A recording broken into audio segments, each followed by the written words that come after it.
Assalamualaikum warahmatullahi wabarakatuh. Perkenalkan, saya Umi Roshidah, mahasiswa PJJ PGMI UIN Syekh Siber Nurjati Cirebon dengan NIM 24811140006. Di sini saya akan menjelaskan tentang usul tarbiyah dalam praktik pendidikan dasar. Apa sih usul tarbiyah itu?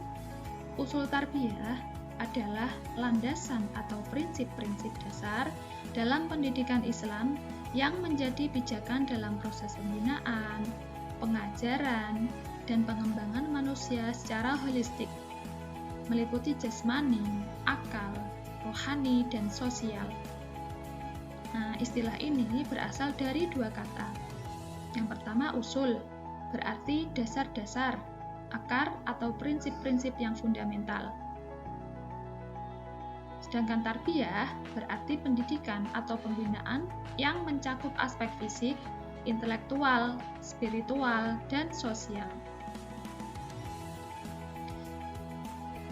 Ada beberapa konsep usul tarbiyah, diantaranya adalah tujuan. Tujuan usul tarbiyah yaitu membentuk pribadi Islam yang utuh, menciptakan kader yang berilmu, berakhlak mulia, dan bermanfaat bagi masyarakat. Menyiapkan generasi yang siap menghadapi tantangan global dengan tetap berpegang pada nilai-nilai Islam. Yang kedua adalah kurikulum. Kurikulumnya terbagi menjadi 3 komponen utama. Yang pertama, kurikulum akidah dan syariah, meliputi pembentukan dasar keimanan dan hukum Islam. 2. Kurikulum ilmu pengetahuan dan keterampilan, meliputi sains, teknologi, bahasa, dan lain-lain dengan perspektif Islam. Yang ketiga, kurikulum akhlak dan pembinaan karakter, meliputi praktik adab, kepemimpinan, dan sosial. Selanjutnya adalah peran guru.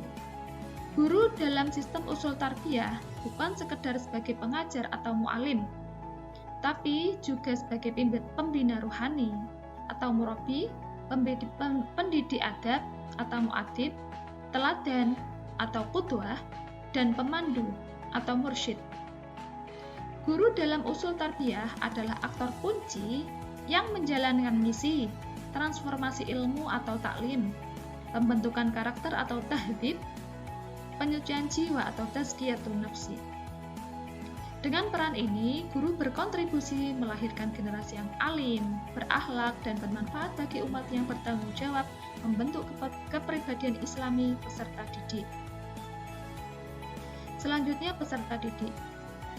Peserta didik di sini dimaksudkan adalah manusia yang aktif, terlibat dalam proses pembentukan diri sebagai insan kamil, bertanggung jawab atas ilmu dan amalnya, berkontribusi untuk kebaikan masyarakat.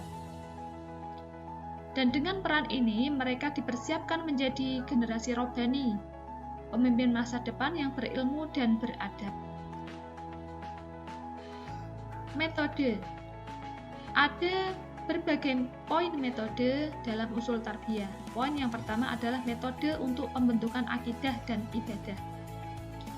Bisa menggunakan metode kisah, Qasas Qur'ani wan Nabawi, atau kisah-kisah di dalam Al-Quran dan kisah-kisah para nabi. Ada juga metode keteladanan atau qudwah hasanah, hafalan interaktif atau tahfidz fun.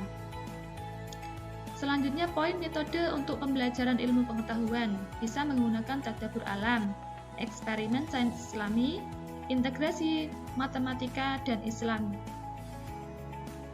Poin metode pembinaan akhlak dan sosial, bisa menggunakan metode role playing, contohnya simulasi pasar halal, jual beli dengan adab Islami. Pembiasaan harian atau ta'wid, contohnya program pagi Jumat sedekah, anak membawa infak dari uang saku. 3. Proyek sosial atau khidmatul ummah, contohnya membersihkan masjid sambil belajar fikih kebersihan. Poin metode kreatif dan teknologi, bisa menggunakan metode permainan edukatif, contohnya puzzle rukun iman, dengan menyusun potongan gambar sambil menyebut rukun iman. Media digital Islami, contohnya dengan video animasi kisah Nabi. Nah, prinsip dalam pemilihan metode itu harus menyesuaikan tahapan usia, kontekstual, minimal teori, dan maksimalkan praktek.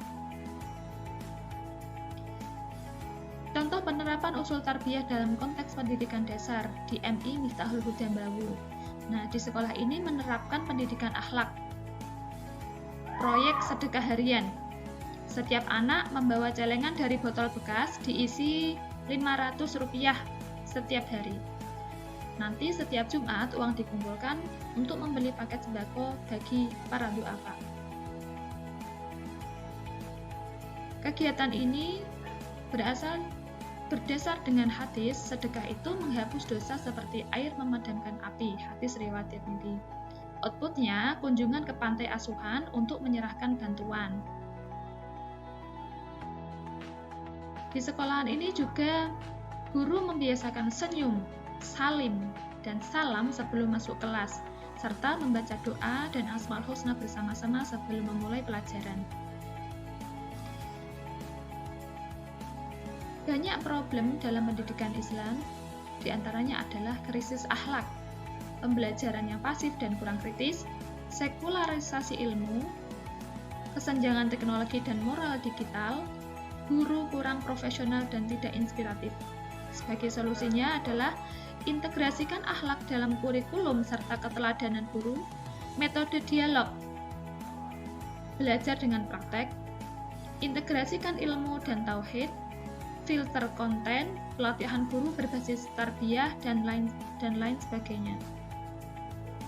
Kontribusi saya sebagai calon pendidik muslim, insya Allah saya akan mengajarkan ilmu yang bermanfaat. Saya akan mengajar dengan kasih sayang, dan guru seharusnya tak hanya mencetak siswa menjadi pintar, tetapi solih, kritis, dan juga peduli umat.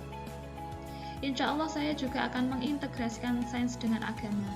Jika ilmu saya kurang, saya akan terus belajar. Jika lelah, saya teguhkan hati dengan berdoa, Ya Allah, jadikanlah aku sebagai pendidik yang ikhlas dan bermanfaat.